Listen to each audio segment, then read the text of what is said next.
In the recent past, there has been a worrying rate of domestic homicide being reported in the country. However, there are more cases that have not made it to the prime news. According to the Economic Survey 2018, there has been a steady rise in the number of murders over the last 3 years, and the victims cut across all ages and gender. The question is, why have people become too quick to anger and kill for revenge rather than fixing relationship issues? In September 2018, Sharon Otieno, a student at Rongo University, was abducted and later murdered. Her body was found in Kodera Forest, and according to the post-mortem report, the 29-year-old pregnant mother of 2 was raped, strangled, and stabbed 8 times. The major suspect being a prominent person in society, whose case is still in court for determination. Before dust could settle, a family of a Nairobi businesswoman, Monica Kimani, reported that their daughter had been killed in her Kilimani home on 20th September 2018. Her lifeless body was found in a bathtub with her throat slit. John Irungu, alias Joey, is still in police custody in connection with the murder of the 29-year-old woman. And in January 2019, the mutilated body of Mary Wamboi was found dumped in a dam near Mugudha Estate in Juja constituency. Blood-stained clothes were recovered from Wamboi Mungai's rented house at Four Ways Estate on Kiambu Road. According to a post-mortem examination, she was hit 9 times on the head and suffocated. Joseph Corey, Wamboi's husband, was arraigned alongside Judy Wamboi Mungai in court in connection with the killing. He was later released on bond as his lover remains in police custody. And last month, Ms. Beryl Adhiambo Ouma was reportedly killed by her husband in their house in Kahawa Sukari Estate, Nairobi. She was heard screaming and calling for help for hours, but that nobody came to her rescue. Although the majority of the victims have always been women, men have not been left behind either. In July 2018, Ruth Kamande, commonly known as Miss Langata, was handed the maximum death penalty for stabbing her boyfriend 22 times in 2015 in Nairobi's Buruburu Estate. Glorified in Africa. Dr. Ken Oko, a sociologist at the University of Nairobi, digs into this matter and comments on the rate of murder in Kenya. It's important to note that Kenya has recorded a very alarmingly high level of familial violence, especially in marriage, and that some statistics I saw recently shows that we're actually 3rd in the world after the United States and after Colombia.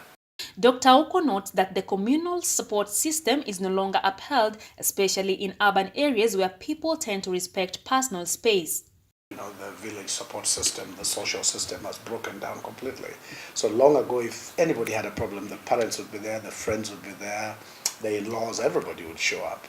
According to Dr. Oko, the perception of marriage has changed, especially in Kenya, as dating system gets weakened, especially by social media, doing away with the traditional dating and marriage procedures as people are now focused on how they look, resulting to shortcuts of success where campus girls seek for sponsors to make ends meet. Is the perception towards marriage that I think in the Kenyan mind today, especially on social media, it looks like marriage is failing everywhere. So when people hear a couple screaming at each other, they say, oh, just another one. He adds that the economic situation, lack of trust, and gender competitiveness are among the factors that cause familial disagreements that result to domestic homicide. The economic times in this country have become harder and harder. And a lot of people, when you hear them quarreling, it's usually about some little money or about something someone didn't do, the inability to meet obligations, and so it starts off like that. But why do most people prefer violent solutions to issues? Eva Oguna, a single mother of 4, narrates her ordeal in her close to 13-year-old marriage. Akinipiga alikuwa ananipiga mpaka huku. He was disabling me kabisa. I have a dent on my back, a very big swelling. Yeah, I think ni damu imekwama hapo, imeclot. The husband disappeared after she took a loan for him to start a business to enable him provide for the family. I was pregnant. I thought to myself, sometimes naweza kupata mtoto na nikuwe siko vizuri sana. Nikaamua nifanye nini? Nimsupport apate kitu ya kufanya. So by the time I get the baby, life can still continue. So I took him alone I gave him the money, and the day I gave him the money is the day he left. She thereafter started an organization known as Mama Cradle that addresses the needs of single mothers. However, this organization faces financial challenges since most of the women are jobless. We are just hoping that we start getting funds to grant to them so they find something to do and be able to support themselves plus their kids. And this is her advice to those in abusive marriages. Whoever is beating the wife ni kama anajipiga mwenyewe. So no one would like to hurt himself. So by the time he starts hurting the wife by beating the wife, it means ako detached, ameshaachana na huyu kitambo sana. She calls on the government to play a role in addressing the issue of single mothers, especially those that come out of abusive marriages. The number is growing bigger and bigger.